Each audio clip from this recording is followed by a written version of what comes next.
안녕하세요. 저는 한국에서 라인을 개발하고 있는 장혁재라고 합니다. 저는 오늘 머신러닝 기능을 라인 앱에 적용해 본 경험을 여러분과 공유하려고 하고요. 이 발표는 디테일한 기술적 내용보다는 개발 과정에 대한 전반적인 이야기를 주로 다루려고 하고 있습니다. 그래서 꼭 개발자가 아니시더라도 도움이 되시길 바라고 발표를 준비했습니다. 발표 순서는 보시는 바와 같고요. 아마도 발표의 가장 중요한 부분은 예시로 설명해 드릴 프로젝트들과 그로부터 얻은 교훈들이 될 것 같습니다. 여기 보시는 것처럼 라인에도 스티커 추천, 그 다음에 텍스트 인식 기능 같은 여러 머신러닝 기술들이 적용되어 있고요. 또 앞으로도 적극적으로 도입하려고 하고 있습니다. 그런데 이런 기능들의 실제 개발 과정을 살펴보자면 이렇게 개발 과정에서 머신러닝 도입과 관련된 여러 사안들을 결정해야 합니다. 예를 들자면 딥러닝을 사용할 것인지, 아니면 전통적인 머신러닝을 사용할 것인지, 서버에서 머신러닝을 돌릴 것인지 아닌지, 아니면 미리 결과를 준비해 놨다가 사용할 것인지, 아니면 실시간으로 만들 것인지, 이렇게 말이죠. 앞서 언급했던 그 라인의 기능들도 머신러닝 기능들을 도입하는 데 있어서 다 이런 결정들을 기반으로 만들어져 있습니다. 그렇다면 어떤 기준으로 각각의 사안들을 결정할 것인지가 중요해지는데요. 사실 이건 프로젝트마다 다 케이스 바이 케이스라고 할 수 있습니다. 아마도 개발하려는 기능이 어떤 목표를 가지고 있는지에 크게 영향을 받을 것 같습니다. 구체적으로 보자면 사용하려는 그 데이터의 프라이버시 문제가 있는지, 머신러닝으로 어떤 기능을 만들려고 하고 또 어느 정도의 정확도를 기대하고 있는지, 또 기능이 얼마나 빠른 응답성을 가지고 있어야 하는지에 따라서 달라지겠죠. 앞서 언급했었던 사안들을 다시 가져와서 적용을 해보자면, 개발하는 기능이 만약 딥러닝을 사용한다면 결과의 정확도는 높아지겠지만 아마 학습에는 많은 데이터가 필요할 것이고요. 그 다음에 아직까지 딥러닝은 서버에서만 학습이 가능합니다. 그런데 만약 서버에서 학습을 한다고 한다면 프라이버시가 중요한 데이터들은 아마 모으기가 쉽지 않겠죠.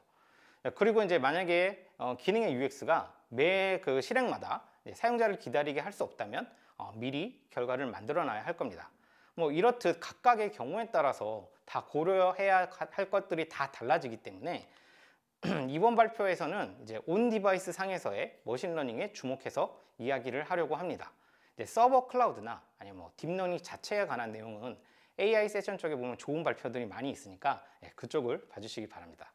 여기서 말하는 온 디바이스라는 거는 서버와의 관계에서의 모바일 클라이언트, 쉽게 말해 안드로이드나 iOS의 라인의 입장에서의 머신러닝에 관한 이야기입니다. 지금부터 제가 라인에서 했었던 세 가지 프로젝트에 대해서 말씀드릴 건데요. 각각을 전부 다 말씀드리기에는 시간이 많이 부족하기 때문에 비교적 최근에 작업했던 그 비디오 하이라이트 위저드에 대해서 주로 말씀을 드리고 나머지는 간략한 개요만 말씀드리려고 합니다.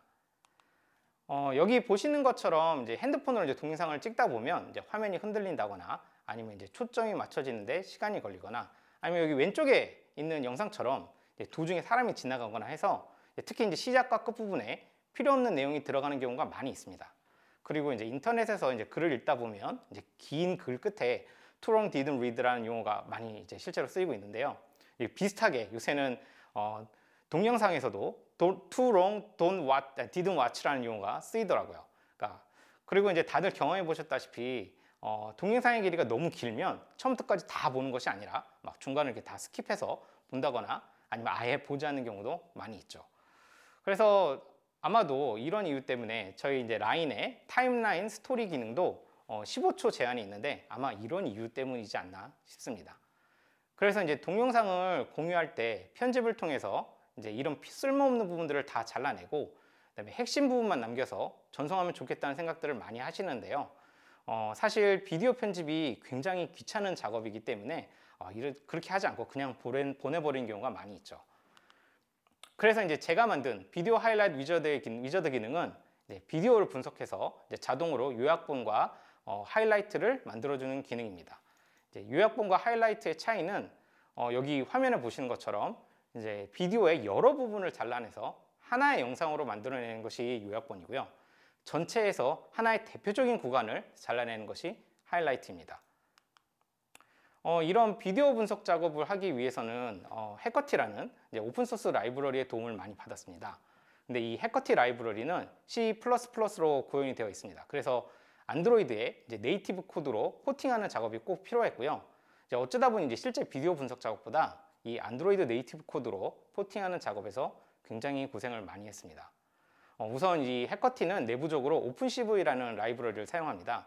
근데 이 오픈CV는 주로 이제 이미지 관련 처리를 도와주는 굉장히 유명한 오픈소스 라이브러리이고요. 근데 이 오픈CV의 이제 SDK를 실제 열어보시면 그 안에는 이제 스태틱 라이브러리만을 제공해 주기 때문에 저희가 실제로 필요한 이제 쉐어드 라이브러리를 얻기 위해서는 이제 소스 코드를 크로스 컴파일 해주는 작업을 해야 했습니다. 또 이제 해커티는 비디오 분석을 위해서 그 비디오 프레임, 그러니까 비디오의 각 장면들을 추출하는 작업을 해야 하는데요. 여기서 내부적으로 FFmpeg이라는 것을 사용합니다. 이 FFmpeg도 이제 아마 들어보신 분들이 많으실 것 같은데요. 대표적인 비디오 인코딩, 디코딩 라이브러리입니다. 근데 문제는 이 FFmpeg이 특히 그 H.264 코덱, 그러니까 일반적으로 많이 쓰는 MP4 동영상 포맷의 대표적인 코덱인데요. 이 FFmpeg 코덱이 FFmpeg이 이 H.264 코덱에 특허 문제가 있기 때문에 저희가 사용할 수가 없었습니다. 그래서 결론적으로 이 FFmpeg 대신에 안드로이드의 미디어 라이브러리를 사용해서 이 비디오 프레임 추출 작업을 대신해 줄 필요가 있었습니다. 이렇게 앞서서 설명드린 전처리 과정을 통해서 비디오에서 이제 모든 비디오 프레임들, 그러니까 비디오의 모든 장면들을 다 추출해내고 나면 이제 그때부터 본격적으로 비디오 분석이 시작됩니다. 우선 비디오 분석의 큰 개요를 일단 말씀을 드리자면 추출해 놓은 모든 비디오 장면들을 살펴보면 이제 그 안에는 이제 명확하게 이거 누가 봐도 필요 없다라고 할 수 있는 그런 장면들이 아마 있을 겁니다. 예를 들자면 여기 화면에 이제 왼쪽에 보이는 X표 있는데 보시면 너무 흔들렸다거나 아니면 이제 너무 어둡거나 아니면 너무 밝게 찍혀서 아예 화면이 다 하얗게 나왔거나 하는 그런 장면들이 있을 수가 있는데요. 이런 의미 없는 장면들을 모두 제거하고 그다음에 가능하면 선명한 구간만을 추려내는 것이 이 전체 비디오 분석의 목적이자 개요입니다. 근데 그러면 도대체 왜 이 비디오 분석을 이렇게 소거법 기반으로 하느냐라고 물으실 수가 있는데요. 일반적으로 비디오를 요약하는 방법이나 그리고 그 결과를 평가하는 방법이 대부분 다 이 비디오가 어떤 장르인지, 뭐 예를 들어 스포츠인지, 뭐 풍경인지 이런 것들을 먼저 다 알아내고 그거에 따라서 이제 각 장르에 맞는 주관적인 평가를 하게 돼 있습니다. 하지만 그런 이제 복잡한 장르 분석 같은 거를 이제 모바일 폰에서 이제 하기가 굉장히 어렵기 때문에 이제 그런 장르 분석을 하지 않고 이제 모든 종류의 비디오들을 다 하나의 객관적인 기준으로 분석하면서도 이제 비디오 요약을 잘 만드는 것이 애초에 이 프로젝트의 이제 목적이었기 때문에 가능하다면 이제 직관적이고 이제 무난한 분석 방법을 취하게 됐습니다. 좀 더 구체적으로 이제 각 단계의 분석 과정을 말씀을 드리겠는데요. 이제 우선 가장 처음으로는 각 장면들의 색을 검사합니다. 그래서 이제 화면 전체가 하나의 색으로만 되어 있는 장면들을 이제 찾아내는데요. 이게 앞에서 말씀드렸던 이제 너무 어둡거나 아니면 너무 밝은 그런 장면들을 얘기했죠. 그리고 이제 하나의 장면과 그다음에 바로 뒤에 있는 장면을 비교해서 이제 픽셀 단위로 이제 미분값을 구해주는데요. 이 미분값을 장면 단위로 합산을 하면 그 장면이 이제 앞장면하고 비교해서 얼마나 흔들렸는지, 그러니까 얼마나 움직였는지, 그래서 이제 많이 흔들린 장면을 찾아낼 수가 있습니다. 그래서 그 일정 수준 이상으로 그러니까 많이 흔들린 그런 장면들을 다 찾아내서 앞에서 했던 그 색을 검사해서 찾아낸 장면들과 이 흔들린 장면들을 이제 직관적으로 이건 쓸모없는 장면들이다 라고 가정하고 다 필터링해서 버려버립니다. 그러고 나면 이제 자연히 이제 필터링을 거치고 남은 이제 장면들을 이제 화면에 보시면 이제 두 번째 줄에 A와 B처럼 이제 이어지는 구간이 이렇게 남게 되는데요. 그럼 이제 그 안에서 이번에는 거꾸로 각 구간마다 가장 큰 움직임이 있는 곳을 찾고 또 그 화면에 이제 색이나 모양을 기반으로 클러스터링을 돌려서 이제 비슷한 장면들을 이렇게 그룹별로 모아보게 됩니다.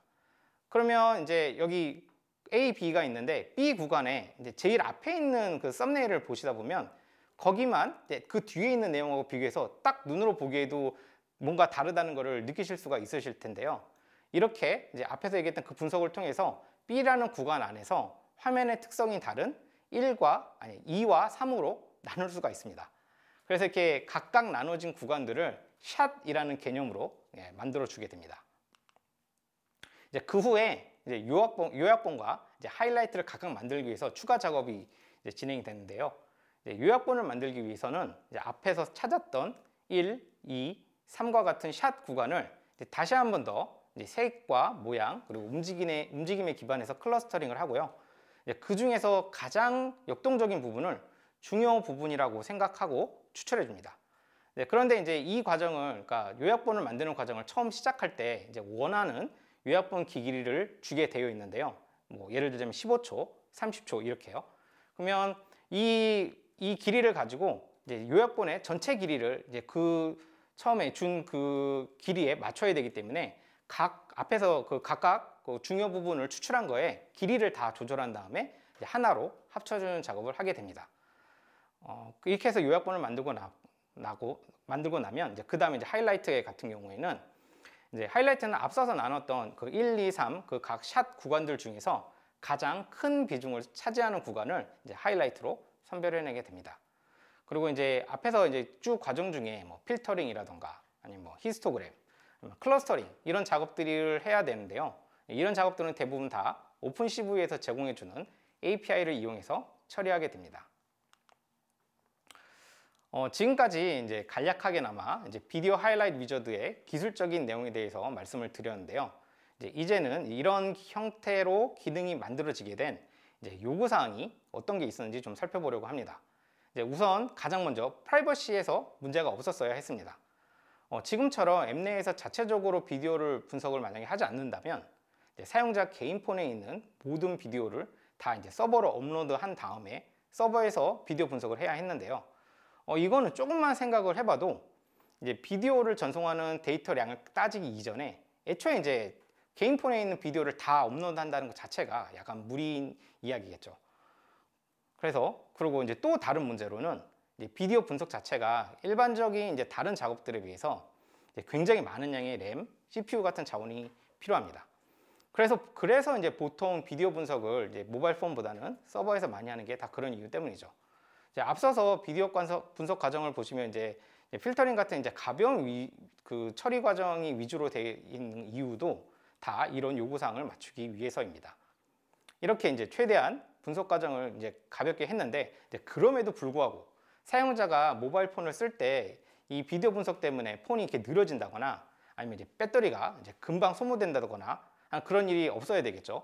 그렇기 때문에 이제 기본적으로 사용자가 폰을 사용하지 않을 때 그리고 핸드폰이 충전 중일 때만 분석을 합니다. 또 이제 비디오별로 이제 결과를 다 별도로 만들어 놓을 수 있는 그런 형태의 분석이기 때문에 가능하면 미리미리 각 비디오에 대한 분석을 다 끝내놓고 결과를 만들어 놓은 다음에 필요할 때 그 결과를 가져와서 사용하는 형태로 기능을 만들었습니다. 앞서서 이제 비디오 분석의 결과로 요약본과 하이라이트를 만든다고 말씀을 드렸었는데요. 사실 이 프로젝트를 처음 시작할 때의 목표는 비디오 요약본을 만드는 것이었습니다. 하지만 요약본은 이제 여러 구간을 편집해서 이제 하나의 영상으로 만들어야 하기 때문에 다중 구간 편집 UI를 이 작은 모바일 폰 스크린 안에서 표현해야 했는데 이게 굉장히 쉽지가 않았습니다. 그리고 또 이제 마침 이 기능을 이제 타임라인 스토리에 이제 15초 제한에 대응하기 위한 목적으로 사용한 것도 있었기 때문에 이제 요약본보다는 이제 하이라이트 추출로 이 기능을 변경하게 되었습니다. 그래서 실제로 출시된 기능은 이제 화면 오른쪽에 보시는 것처럼 비디오를 전송할 때 이제 위쪽에 보시면 이제 가위 모양의 아이콘이 있는데요. 그 아이콘을 누르면 이제 트림 기능으로 들어가실 수가 있습니다. 그러면 그 안에 진입하시면 자동으로 그 트림을 어떤 구간으로 해야 될지 추천해주는 기능입니다. 그래서 이 기능은 올해 초에 이제 랩스 메뉴 쪽으로 이제 출시가 됐고요. 지금도 랩스 쪽에 들어가 보시면 이제 바로 사용해 보실 수 있습니다. 지금까지 하이라이트 위저드에 대한 내용을 말씀을 드렸고요. 이제부터 다른 두 개의 예제를 말씀드리려고 하는데요. 이 기능들은 이제 말씀드렸듯이 시간 관계상 간략하게 개요만 말씀드리겠습니다. 오토 핀셋이라는 기능이 있었는데요. 이 기능은 대화방 리스트에 관한 기능입니다. 라인을 사용하시다 보면 이제 원하는 대화방을 찾기 위해서 이제 스크롤을 마구 넘겨본 경험이 아마 누구나 한 번쯤은 있었을 텐데요. 특히 제가 유저 인터뷰에서 실제 만나봤던 한 유저는 친구가 1000명이 넘어가고 매일 대화하는 대화방도 100개가 넘어간다고 하더라고요. 그래서 이제 매번 이제 자기가 원하는 그 대화방을 찾으려고 이제 엄청 고생했다고 했습니다. 그래서 그 대화 리스트 상단에 보시면 서치 기능이 있는데 이 서치 기능을 통해서 다른 것보다 이제 대화방을 찾는 용도로 쓰이는 경우가 이제 실제로 조사해 보면 굉장히 높게 나옵니다. 근데 이런 문제점들에 비해서 현재 제공되는 대화방 리스트에 관련된 기능으로는 대화방 정렬 기능이 있는데 여기서 제공해주는 옵션들은 이제 굉장히 초보적인 수준에 머물러 있습니다. 그래서 이 오토 핀챗이라는 기능은 대화방 내에 활동량을 계산해서 그 활동량이 많다고 생각되는 소수의 대화방을 뽑은 다음에 그것을 그 화면에 보시는 것처럼 빨간색 핀을 꼽아서 상단에 고정시켜주는 그런 기능입니다. 여기서 이야기하는 활동량이라는 것은 보통 이제 메시지를 읽는 것보다는 메시지를 쓰는 것에 중점을 많이 두었는데요. 왜냐하면 이제 메시지를 읽는 건 이제 알림을 통해서 이제 새로운 메시지에 쉽게 접근할 수 있는 점이 고려되었기 때문입니다. 그리고 이 활동량을 계산할 때 이제 개별 메시지의 중요도는 시간을 흐르면서 점점 낮아지도록 설계가 되어 있는데요. 그래야 체감할 수 있는 그 최근의 활동량이 제대로 반영되기 때문입니다. 이 프로젝트 역시 지금 와서 이제 다시 되돌아보서 생각해 보면 이제 그 가장 중요했던 요구 사항으로 프라이버시 문제를 뽑을 수가 있습니다. 다른 것도 아닌 대화 메시지를 직접 사용하기 때문이고요. 아시다시피 라인에는 메시지를 전송할 때 레터 실링이라는 기능을 통해서 메시지를 전부 다 암호화해서 전송을 하기 때문에 이런 종류의 기능들은 반드시 앱 내부에서 처리돼야 했습니다. 그리고 또 이제 다른 것도 아니고 대화 리스트에서 사용되는 기능이기 때문에 당연히 이제 굉장히 빈번히 사용되겠고요. 그래서 응답 속도가 굉장히 빨라야 했습니다. 근데 이제 그나마 다행이었던 점은 각 대화방의 활동량이라는 게 어느 순간에 갑자기 폭증한다거나 갑자기 낮아진다거나 그렇게 되는 것이 아니기 때문에 한 몇 시간 정도 단위로 미리 결과를 만들어 놓고 어느 정도 사용하다가 그 뒤에 다시 결과를 갱신하는 형태로 기능을 만들 수가 있었습니다. 또 한 가지 중요했던 점은 앞서서 활동량을 계산할 때 개별 메시지의 중요도가 시간에 따라 감소한다고 말씀을 드렸는데요. 그러면 매번 분석할 때마다 그 달라지는 중요도를 반영하기 위해서 전체 메시지를 다시 분석해야 했습니다. 근데 그렇게 하는 거 누가 생각해봐도 아유 너무 비효율적이다 라고 생각이 되겠죠. 그래서 계산 과정을 나눠서 중요도를 반영하기 이전까지 중간 결과값을 뽑아서 그걸 저장해 놓고 매번 분석할 때는 그 중간 결과값을 재활용해서 거기에 중요도만 다시 반영하는 형태로 증분 처리를 할 수가 있었습니다. 이 프로젝트도 사실 처음 시작할 때와 마지막 그 끝이 달랐는데요. 처음에는 단순히 활동량을 사용하는 것이 아니라 대화할 때 시간, 장소 이런 여러 가지 요소들을 다 활용을 했었고요. 소수의 대화방만 뽑았던 것이 아니라 아예 대화 리스트 전체를 다시 정렬하도록 구현을 했었습니다. 하지만 이걸 딱 만들어 놓고 써보니까 이게 생각보다 이 UX가 그다지 효과적이가 못했습니다. 그래서 기능을 좀 더 단순화시키고 장점에 집중시키기 위해서 지금과 같이 가장 활동량이 많은 소수의 대화방을 뽑아서 상단에 핀을 꼽아 고정하는 형태로 변경이 되게 됐습니다. 그래서 이 기능은 원래 랩스 쪽으로 출시가 될 예정이었는데요. 지금 똑같이 랩스 쪽에 나와 있는 책 폴더 기능과 UX가 좀 겹친다는 이유로 아쉽게도 출시가 되지 못했습니다. 그래서 개인적으로는 굉장히 열심히 준비했던 프로젝트인데 좀 안타깝게 생각하고 있습니다. 다음으로 라인페이 기능 중에 왼쪽에 보시는 것처럼 카메라로 신용카드를 인식하는 기능이 있습니다. 여기서 그 신용카드 인식을 위해서 카드.io라는 오픈소스 라이브러리를 사용하고 있습니다. 그런데 위쪽에 있는 카드처럼 전통적인 그 번호가 양각되어 있는 신용카드는 굉장히 잘 인식을 합니다. 그런데 아래처럼 요새 이런 카드들이 좀 많이 나오고 있죠. 숫자가 양각된 게 아니고 인쇄된 형태로 나와 있는 카드들인데요. 이런 카드의 숫자는 전혀 인식을 못하는 그런 문제가 있었습니다. 그래서 이 문제를 카드 OCR 프로젝트를 통해서 해결을 했습니다. 해결한 방법은 오픈CV를 통해서 카드 이미지 내에 번호가 있는 부분을 찾아내고 그 부분만 이렇게 잘라낸 다음에요. 그 다음에 이제 구글 모바일 비전의 OCR 라이브러리를 사용해서 이제 잘라낸 부분에 숫자를 인식하도록 구현했습니다. 그래서 이제 기존의 이제 카드 IO 라이브러리와 이제 아래쪽에 이제 제가 새로 만든 프로세스를 동시에 사용하도록 이렇게 해서 이제 양각된 숫자와 이제 프린트된 숫자 양쪽 모두를 인식하도록 한 것이 전체 프로젝트의 개요입니다.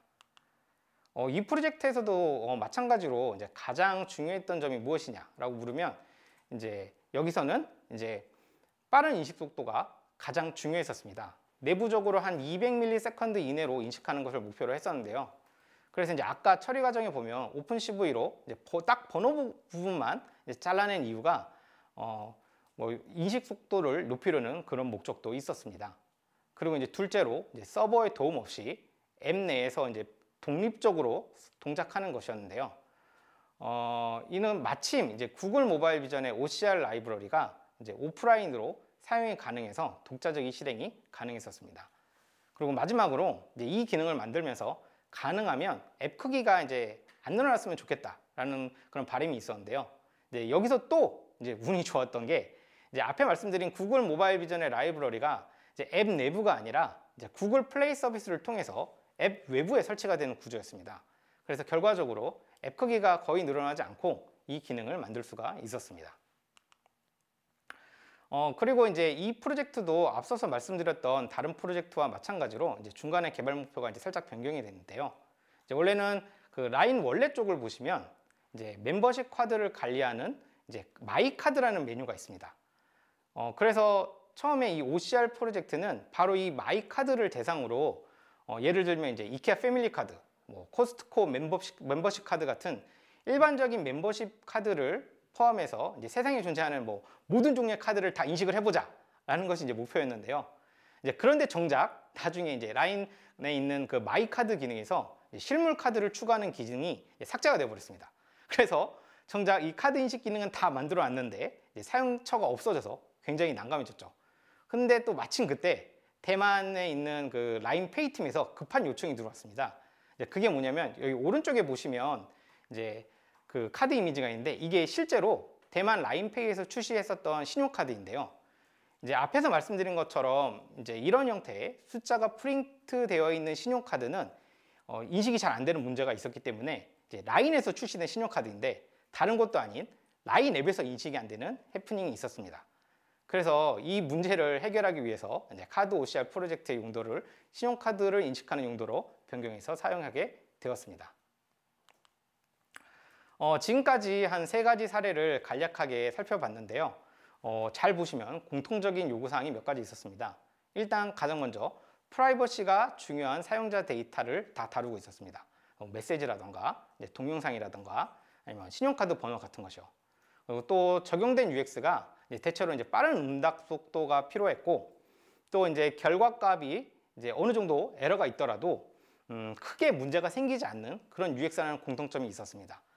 제가 경험했던 사례가 뭐 한 3가지 정도밖에 안 되기 때문에 뭐 이게 반드시 언제나 늘 공통적인 요구사항이다 라고는 말씀드릴 수 없겠지만 그래도 중복되게 관찰되는 요구사항이었으니 혹시 앞으로 새로운 프로젝트를 하실 때 그러니까 비슷한 요구사항들을 보시게 된다면 온디바이스 머신러닝을 고려해 보시면 어떨까 싶습니다.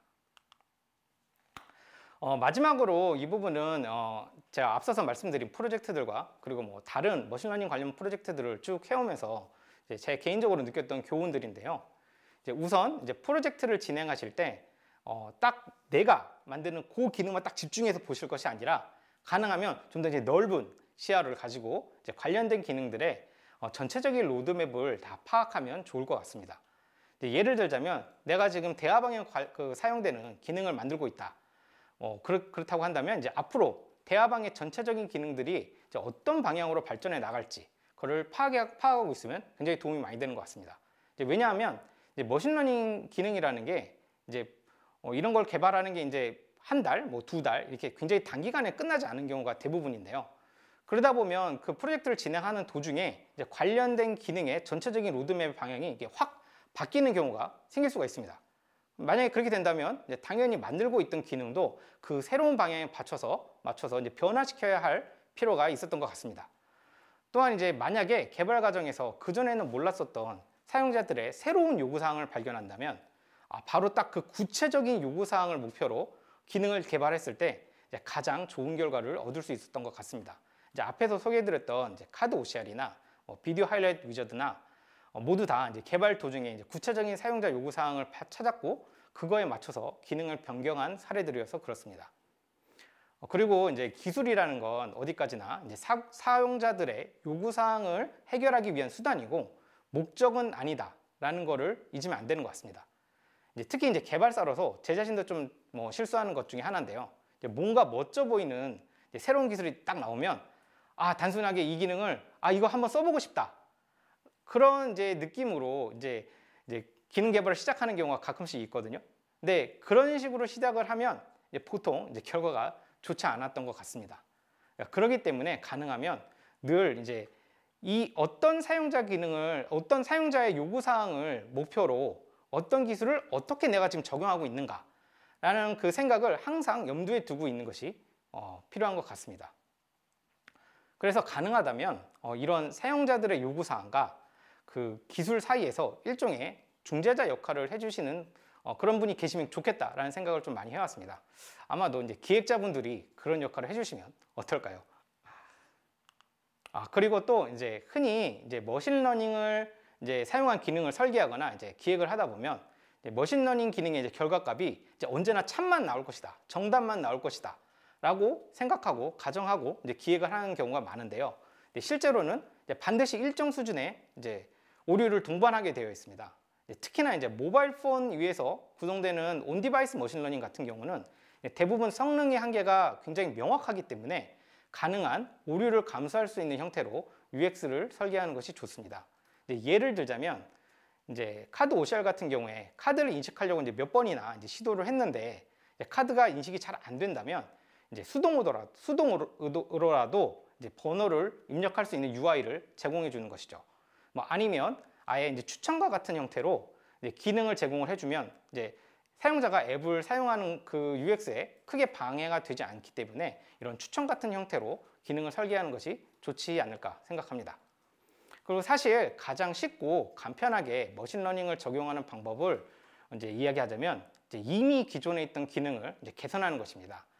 기존에 있던 기능의 UX를 이제 최대한 그대로 유지하면서 성능만 높이는 것이 가장 안전하고 쉬운 방법이지 않을까 생각합니다. 하지만 이건 당연히 이제 임팩트 있는 새로운 기능을 제공하지 못한다는 그런 단점도 있겠죠. 이제 마지막으로 이제 구글 MLKit이나 아니면 애플 코어 ML처럼 이제 플랫폼 차원에서 지원하는 그런 머신러닝 기능을 되도록이면 사용하길 추천을 드리는데요. 이제 여러 가지 장점들이 많을 텐데 그 중에서 아마 가장 좋은 건 앱 크기가 많이 늘어나지 않는다는 점이라고 생각합니다. 그리고 또 이제 안드로이드 같은 경우에 워크 매니저 이런 이제 백그라운드 작업을 도와주는 API도 제공이 되기 때문에 이런 것을 적극적으로 사용해 보시면 어떨까 생각합니다. 이상으로 저의 발표를 마치고요. 끝까지 들어주셔서 감사합니다.